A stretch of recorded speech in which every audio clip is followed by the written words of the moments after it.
Hey guys, and welcome to the For the Love Book Club Week 2. Woo! We made, I do have fun. We're starting off to a bang. My name is Jamie Ivy, and I'm joining Jen tonight. And we've been looking at pictures that you've been posting on Twitter and Instagram and Facebook, and it's crazy. It's all so cute. Everyone's getting together and making cookies and opening wine and just having friends. So welcome. Today is Week 2, and we are going to be discussing all the people who live in your house. Yes. The ones that never leave. Speaking of, speaking of all the people that live in your house, come here to me. Just real quick, come here. All these people live in my house.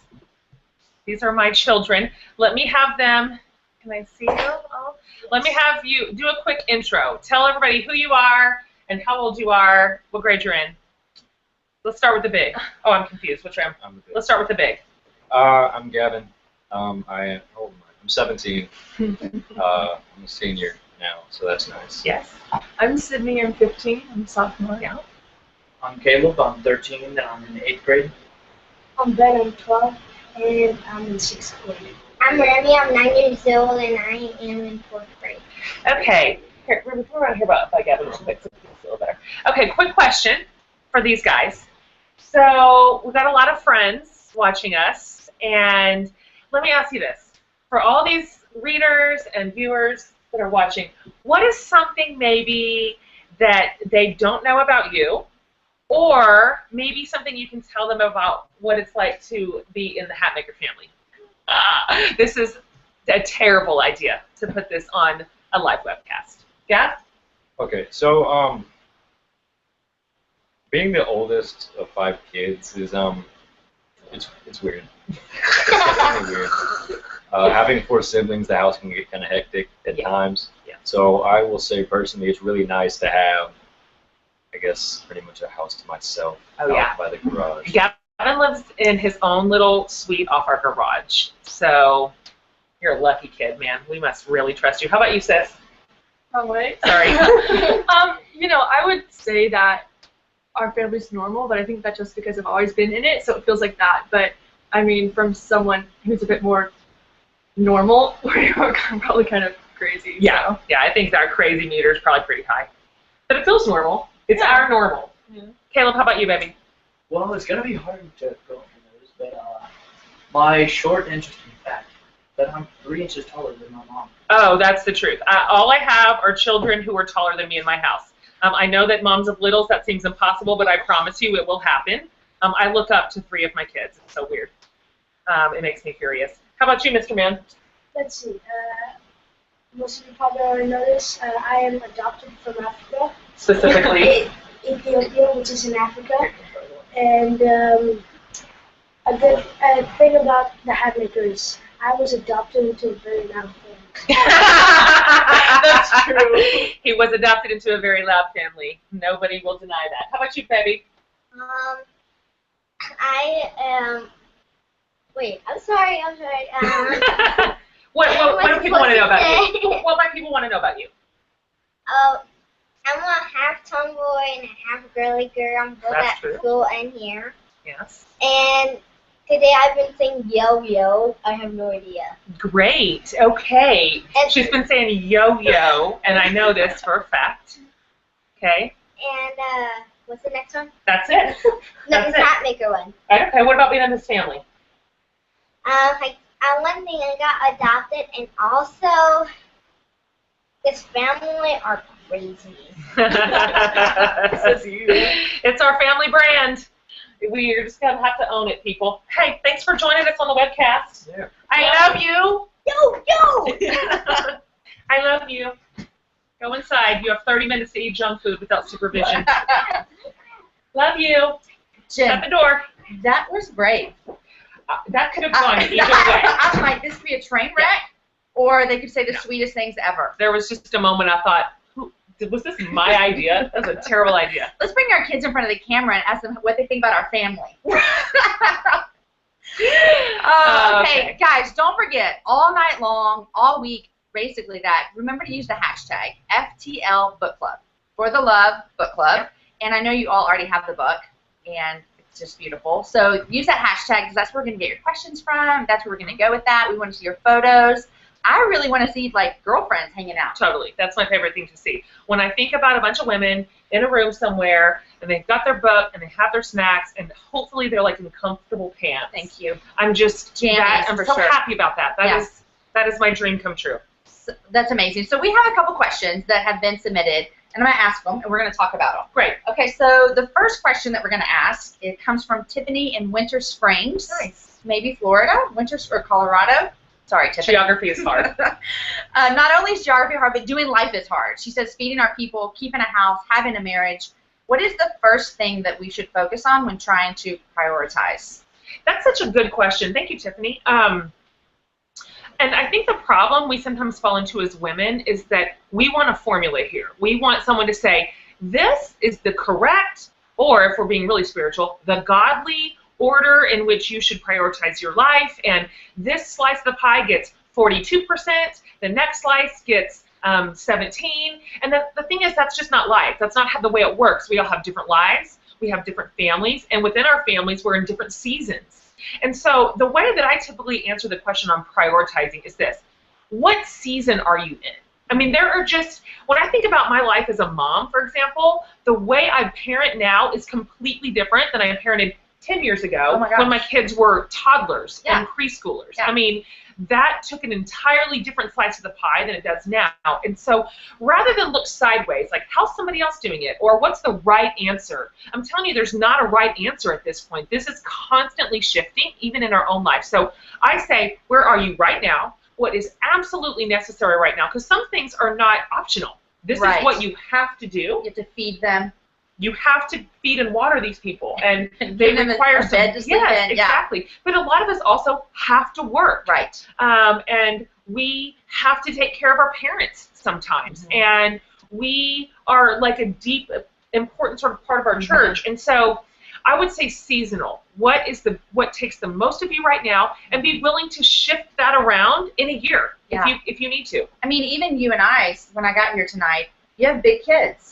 So your life just looks different than someone who is right now at 8 o'clock putting a baby to bed. In the weeds. You know, it's just different. Totally. And so I like the seasonal thing. That's comforting for someone like me too, because I'll be like, oh, they're doing it right. I wonder what she's doing.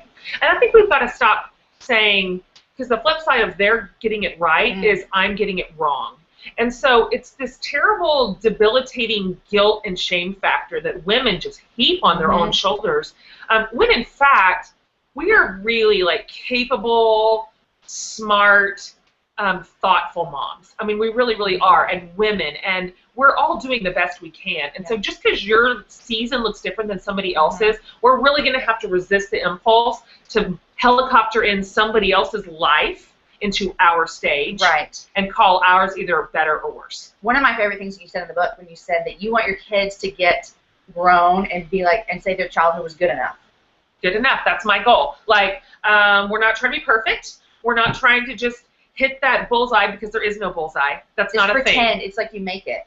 Let's just invent it. Yeah. And so if my kids are like healthy enough, nice enough, they like us enough, fine. That's great. Good enough is my goal. I think we need T-shirts. It's just good enough. It's good enough. Yeah. But what I think that you did so wonderfully in the book too is that good enough doesn't mean like bad. No. Like, good enough means awesome. Good enough means realistic. That's what it is, yes. Good enough makes room for failure and mistakes, and it leaves room for real life, and it decreases this crazy self-imposed pressure that we keep on ourselves at all times. Good enough produces healthy kids. I like that. I like that. And I think that women are reading that. Maybe you right now are in your group and you're like, it just freed me up. Totally. I just walked in that freedom.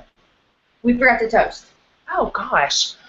We say to all the book clubs meeting tonight and all the friends who are gathering, we cheers you. We toast to you and to each other. You know that Jamie is my real friend, right? Like, we've been friends for years and years and years and years, and she lives 20 minutes away. Right. So that is not our first toast. No. I was here last night. She was at my house last night. Yeah. For supper club. Which we'll talk about next week. Next week. Next week, week 3. Okay, so another question that we have, Jen. This comes in from Jessica in Nebraska. Jessica says, first of all, congratulations on 20 years. Boop. Made it. 20 years of marriage. How do you personally work on your relationship while balancing the rest of your life? Kids, job, traveling, community, church, pastor's wife, speaker, everything that comes under Jen Hatmaker. How do you balance it? This December will be 22 years. Is that the weirdest thing you've ever heard? I mean, Brandon, were you like 15 when you got married? Clearly. Honestly, not much more. You were 19. I was 19. Yeah. Sometimes we look at each other like. I'm sorry. I don't know. The funniest part in your book, too. I'm sorry. I'm just going to quote all the funny parts because I just died laughing. When you said if someone came to your house to tell you they wanted to marry your son at 19, you would lock him in the basement and say he moved to Croatia. I'm so serious. Like, now that I look at a 19-year-old and I think I was a bride, I could go back and punch myself in the face. So anyways, 22 years of marriage. We made it. You've made it. How do we prioritize our marriage? This is a really deep and wise answer, and you might want to get a pen. We just do. Like, we just do. We do date nights almost every week. We give ourselves permission to take trips without our kids. Oh. We do it all the time. Yep. You know, okay, all the time. That's aggressive. But we take them. Yeah. Like, we look ahead and say, we've got the next calendar year. Where are we going to go and for how many days?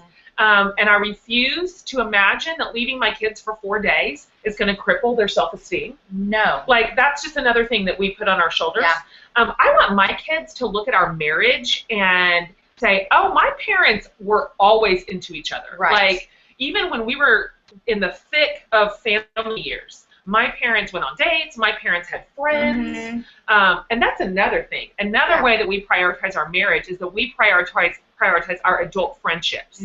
And so we make time. For example, Jamie and there were 8 of us in my house last night, and we were together from 8 to 1. I don't even know. It was a Monday night, and we paid for it today. But and it's good for our marriage when we remember that we're human beings and we have like grown-up friendships and grown-up time. And so I think for most people who feel like they are struggling to prioritize their own marriage, it's probably just because you're just not doing it. I mean that in the nicest way. Like, it's really not magic. You don't have to have a lot of money to do this. Sometimes this can be as simple as swapping a babysitter with your neighbor and having a free night out, which is a picnic under a tree. It can be free. Yes. I mean, this does not have to be an expensive venture to say, I'm going to make sure that I give my husband 1 night a month. Maybe that's a start. Maybe that's from nothing. That's something. And I don't know. What do you think about that? We say the same thing. We're big daters. Date night all the time. I always say I want my kids to know that I love their daddy more than I love them. I know exactly what you mean by that. And that's kind of makes people go right at first. But what it is they are leaving. They're leaving. Know this all too real. Like, they will leave, and then it will be Aaron and I, my husband. And so I just want to make sure that we still love each other. Totally. And we didn't take 20 years off. Absolutely agree. I mean, 100%. That's a great question. Thank you for asking it, Jessica. Thanks, Jessica. All right, another question that we have from Keegan in Iowa. Keegan says this: how do you do community with small children? I'm talking infant, toddler, where it seems like you have to keep an eye on them at all times. Like, they just, you look around, you remember those days? I do. And the next thing you know, you're like, where did they go? I do. Yeah. Let me just say this to you, and that was Keegan. Right? I really am glad that you wrote that question in. So I had my kids every other year. So I had a baby and a toddler and a 3-year-old. I had a 1, 3, and 5-year-old. So I know exactly what you're talking about. I mean, nobody told us not to do that. And so when our kids were little, babies. I mean, it was the same as you. Yeah. Your kids are like basically all the same age. Yeah. So they're all little, all at once. They're so demanding physically, emotionally. You're actually keeping them alive. So that's a completely different stage than I am in right now with my bigs. And so I want you to hear me say this. Community during that season is hard. And it's harder than it's going to be later. So there's something a little bit relieving about just accepting that. Like, I'm in a season where my kids literally require me 24 hours a day to stay alive. What that means is the other things that are going to fit on your beam from the first essay on the beam are just less. It's a fact. Here's what I also want you to know. This passes. You are not going to be in this phase forever. You will not. Even though it is so challenging and so hard, it can be so lonely for all the reasons that we're talking about. Yeah. Those kids get bigger and community gets easier and easier. I will say, when I was in that stage of life, the way that I did community primarily was with other moms who were in the same boat. So that meant, well, you know exactly what it means. Where are we going to go? Let's go to Chick-fil-A. Chick-fil-A. Oh, the gosh. playground, Hello. and the food. That You was stay there for hours. from 10 to 2. Yes. Parks. Can you just come to my house? Yeah. We'll put the kids in the backyard. I've bathed my kids in every one of my friends' bathtubs. I put them down for naps at everybody else's house. I mean, we just forged community in the trenches of young motherhood. And so that can be done. And honestly, I don't think I could have survived without it. I don't think I would have survived without my friends. It's like almost, and I hope that I don't get in trouble for this, it's almost like sister wives. It is. I mean, it's like, not that I am for that or anything, but you know what I mean? It's like, it's the best part of what that might be. Yes, yes. It's the community of like, you come to my house and bring your kids, and then I feed them lunch one day. Totally. And you feed my kid another day. Yeah, it is, and it is finding people that are in the same stages. Absolutely. And especially when you have little kids. Oh, we need each other when you have littles. So maybe that makes a certain brand of community harder, like nighttime community. Yeah. Small group at my friend's house where we all bring our kids. You know what that is? A disaster. It's like a circus. Why even try? All you're going to do is run around. Yeah. But like maybe during the morning hours when you're parenting, or after school, or a space where it really makes sense for your stage of life. And then just know the other stages will come back. I promise you, you will not be in baby and toddler prison forever. Yeah, it's so true. And another thing that I think is good too is just ask your husband or someone to help you with the kids, and maybe once a month you go out with girlfriends. Yes, amen. I mean, because when you all have little kids, you're probably going to go at 7 because you can't stay up too late. Right. But you're going to get out, That's what you need to do. Yes, totally. Keegan, you can do it. Yes, you can. We think that we can. Okay, this is from Christine in Pflugerville, which is right up the road from us. It's our neighbor. It's our neighbor. So Christine says this: what hilarious yet practical advice can you give this mama on loving a rotten 15-year-old teenage boy who is hormonal and can't wait to be 18? Bless you, mama. I don't know if you caught my kids' ages: 17, 15, 13, 12. I am in this is your world. Hormone world. We're so in it. So thank you, Christine, for your question. I heard some great advice a couple of years ago on parenting teens, and it stuck with me so deeply. I want to share it with you because this is really helpful. It's weird to parent teens because something goes like, it's on some days. Like me and Brandon look at each other like, what has happened to our kid? Like, what is this crazy coming out of their mouth? And their feelings and their emotions are just a little bit out of control. And so 2 things are helpful. I'm going to give you the advice second. Number 1, it sometimes helps me to remember my own self at 15. I really remember, I had 2 of the greatest parents ever. And I remember at 15 thinking, my parents are fully whack. Stupid. Like, they hate me. Right. Like, I was convinced. And they don't understand me. They don't understand me. They don't want to. Right. They're unreasonable. Yes. My life is unfair. Yes. I basically had a charmed childhood. And I'm like, you're not reasonable. So I can dig deep and find the empathy when I remember some of my own irrational feelings. And it really is truly their bodies and their minds. And so some of it is like a condition, if you will. They can't help it. It's like a disease. For a few years. Secondly, though, this was the advice an older mom gave me, and I love this. She talked about when our teens have a little crazy spell, and she said, think of it like this: there's a roller coaster. Now you're on the platform where everybody's just standing around in line waiting to get on. Everybody's sane, everybody's acting normal, everybody's just standing upright. You're on the platform. Occasionally, your teen will buckle themselves into the roller coaster and take a ride on crazy train. Like, up they go. You don't understand. It's just so crazy. And you're on the platform. That's the key. The advice was, girl, you stay on the platform. You will not buckle yourself onto that crazy ride. You will not do it. You will not ride up to the tip and fall down to the depths. You will not scream and wave your hands in the air like you were a lunatic. You will not do it. You will let your kid take the ride on the roller coaster, and you'll be like, you know what? Bye, Felicia. I'm serious. I'll see you when you get back. And they do.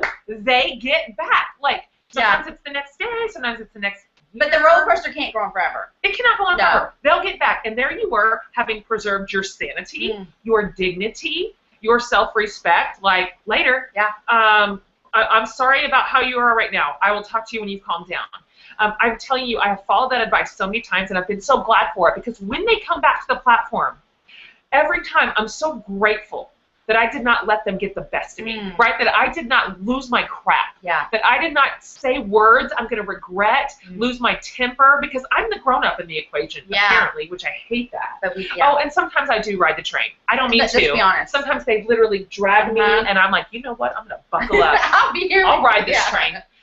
So I don't always win at this, but to me, they'll permanently land in a few years. And we really want us both to be able to look back on that season and say, man, my mom, she was long-suffering. Like, she's on the platform. She loved me. She did not go all crazy like I did. That's so, anyway, so good. Advice? I'm going to remember that. I have parents, some hard kids, and I'm going to be, next time that something happens, I'll be like, bye, Felicia. Get on the roller coaster. That's right. I'll see you when you get back. I'll see you when you return. I'll miss you. Yeah. I'll miss you. Speaking of your kids and everything, someone sent in a tweet, Diane Zabinski. She asked, how can a sweet family become a spicy family? Oh. She wants that. That is real cute. So obviously there's an essay in the book called Sweet and Spicy Families, and which is an oversimplification, but still, we are a spicy family.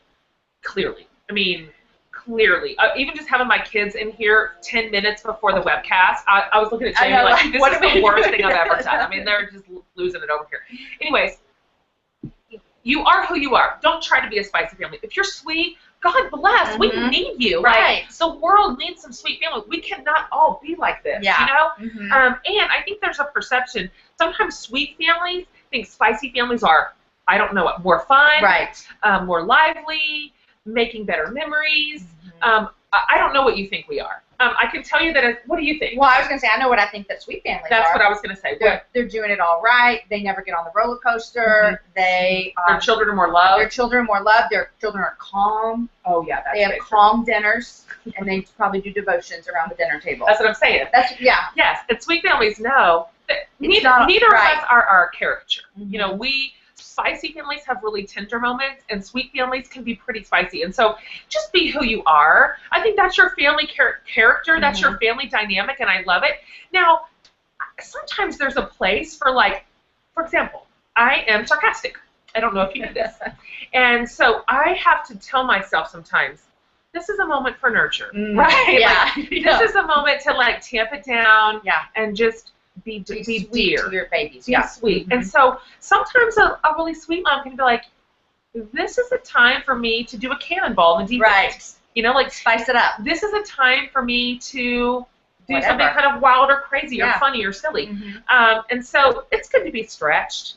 But I think the world needs both families to make a go of it. I think so too.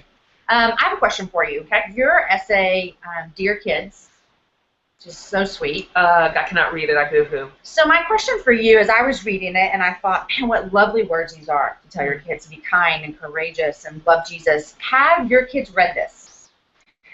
So I didn't open up the book and read them word for word, but I sat my kids down and I said, I wrote something to you and about you. And so I really explained Dear Kids to them. And so it's so for those of you who have read it, you know, I basically boiled down my life advice to my kids to 3 things. Be kind, be you, be who you are, and love Jesus. That's it. Like, if they can get those 3 things in place, I honestly feel like every other thing will fall into place. And so because we specialize in spicy moments in our family, I want to know how they... No, they were so sweet. Aww. They were so sweet about it. And there were just words that I think any kid probably wants to hear, that my mom and dad like me for who I am. Like, they don't just love me, they like me, and they're for me. And so I'm telling you, it's so sweet that when I read it back to my own self, I cry about it. I think it's even sweet, too, because your family reminds me a lot of mine, that our kids are all different. Which I think most families are like that for sure, but we have some crazy personalities. And so even just saying to them, I like you. Yes. I mean, that seems so simple, but that's Strong. really like, that's a big thing. It's strong. One thing I have to work on, and I know this is probably surprising from someone who uses words to make a living, but it's not super inherent to me. It's not super natural for me to be an affirmation speaker. Isn't that weird? You would think I would be because it's in my wheelhouse, but I have to remind myself that my kids, my husband, my best friends, they don't necessarily just know the wonderful, beautiful, lovely things I'm thinking about them. That you have to tell them. I have to tell them. And so, I mean, even with Dear Kids, I wrote it last year, and I did not tell them about it until this year. So I think moms out there, no matter if you're sweet or spicy, let's just remember that our kids need to hear the word spoken. That's good. Our husbands need to hear the word spoken. Our friends need to hear these blessings just spoken over them. They're powerful. I remember words of affirmation that my dad spoke over me to this day. Now, of course, he's spoken 1 billion over me in my life. Like you know my Mr. dad. Affirmer, yeah. If you need affirmation, I will give you my dad's cell number. He will be so for you. You have no idea. But his words matter to me. They change me. And so we have the same power to speak blessings over our kids' lives. I love it. Okay, so school. Oh, yeah. We're in school. You talked about getting back to school and everything. Beach Christie says this. She says, surviving school. An hour worth of homework. Isn't this horse crappery? Give me some tips for my laid-back child. Oh, Lord. Oh, homework. Oh, Can I tell you how much I hate homework? Girl, I could lose my salvation. I'm like, serious. And sometimes when the kids are like, I can't do anything until I finish this, I just sometimes say, you don't have to do it. You know I've said that too. You don't have to do it. You know and they'll say, well, my teacher said, okay, anyhow, what about this? First of all, an hour of homework for littles is just, I can't deal. I mean, they're already in school 7 hours a day. Like, to me, that's enough. Yeah. So we have a couple of things that we do to make it better. We have just learned, this is not rocket science, but we have to do homework right away. You can come home, you can have a snack, you can have a little break, and then we need to go straight into homework, because what we can handle and manage emotionally at, say, 4 o'clock, at 8:30, the wheels are off. Oh, full meltdown. Yes. Full, complete meltdown. Yeah. And I'm not also afraid to sometimes say, we're done here. Yeah. Like, this is as much as we can get done. With my big kids, it's a little bit different. They're much more independent. And they're a little bit more accountable. They do. I don't even know what their work is. Yeah. And so they really are on their own train. But I am not a good advisor on homework because I don't love it. I want my kids to come home and be done. I want school to be done. I want you to be a kid. Yeah. You've got your whole life to basically work all day long. And so I have had great conversations with teachers before, too, where I just say, we would love to have a lighter homework load. I don't think all teachers want to assign a ton of homework. No. They feel this pressure to give this big workload. Like, see how serious we're all taking education? You want to educate your child. Teachers out there, please have permission for me. Listen, we trust that you are educating our kids. That's why we send them to school. Because we love you. We believe in you. And so when they come home, it would be such a joy to just be able to parent and enjoy them and not be their tutor. Yeah, but you said you've talked to teachers, and I've done the same thing, and I have not found one teacher that's like, well, that's not okay. And I have talked to them, and I have said, listen, my son struggles. We're going to do 30 minutes. Totally. And then after 30 minutes, our wheels come off, and so we're not going to do it. Oh, and they were so gracious. I love that you said that. We've had the most wonderful teachers in really our entire school career, and so you might be surprised what teachers would be understanding about or accommodating for, especially some of our kids who struggle with learning, language, all kinds of stuff. So anyways, and when in doubt, when there's no other option, this could get you through the last 30 minutes. Sometimes I'm just like, baby, how much longer? I've paid my big kids to do homework with the little too, and I'm not ashamed of that. I'm not even embarrassed. Do what works. Okay, we are almost out of time. Keep using the hashtag, but I'm going to ask you one more question since we're talking about the people and back to school. I've heard you, I think you talked about this in the book, and I've heard you say it publicly, your son's graduating this year. You have a senior, and then you also have a child that's in their last elementary. You have the whole thing. Yes. Are you sad about leaving elementary school? The amount of sadness I feel about graduating from elementary school is 0%. Zero. Remy's my last kid in elementary. We have 1 in elementary, 2 in middle, 2 in high school. And elementary, y'all, elementary is like a full-time job. It is, I know. And so I've for the mom. For the month. That's what I mean. Yeah, that's what we're saying. Yeah, that's what we're saying. mean. Yeah, this is our job. I had years and years and years where I had 3 kids in elementary school at once. And I mean, me and Brandon would go up on Valentine's Day party day, and I'd be like, you go there, 10 minutes, Yes. I'll go here, let's cross, you go to the 3rd kid. I mean, it was like this complicated metric system. Anyway, so I've just kind of told teachers, I'm like, I'm old, I'm the old mom, and I'm tired. So can the young moms do the stuff? Like, they're excited to be here. Some of them are in their first, like their oldest is in 4th grade. And so not it's a their total youngest. different scenario. Their energy level is higher. They've got more competency than me. Anyway, they can do this. We're just going to try to limp across the finish line next year in 5th grade. I'm sorry. You had kids in school for like forever. All my days. All the days of my life. Oh, Jen, this was really fun. So fun. We need more time. I know. I like talking about all the people that live in your house because these are your people. Yep. Yeah, these are really precious people. Yeah, and this is the main step of our life and of your life. When I think about you, like kind of as a reader and kind of joining us here, I'm like, this is where we live, honestly. Like this is our major zip code, our families, our home life, our marriages, our kids, and so it's almost like a foundation for what we're going to talk about in the next 2 weeks. It really is. Yeah. It really is, and I just want you to know that I think we're in it together. I'm very much for you. I'm very much for your family. I feel like we should really take off some of the guilt and shame and pressure we put on these people and on ourselves as we care for them. And make our home lives just vibrant and safe and fun again. And so I love talking about this. And next week we've got all kinds of new stuff to talk about. Yeah, next week is week 3, and we're talking about friends, strangers, and enemies. Just that. Just that. Yeah. So read up, gather your girlfriends, continue to send pictures because that is just the best. Yes. And use the hashtag all week long, FTL Book Club. And guys, we'll see you back next week for week number 3. Yeah, we'll be back. See you then. Bye.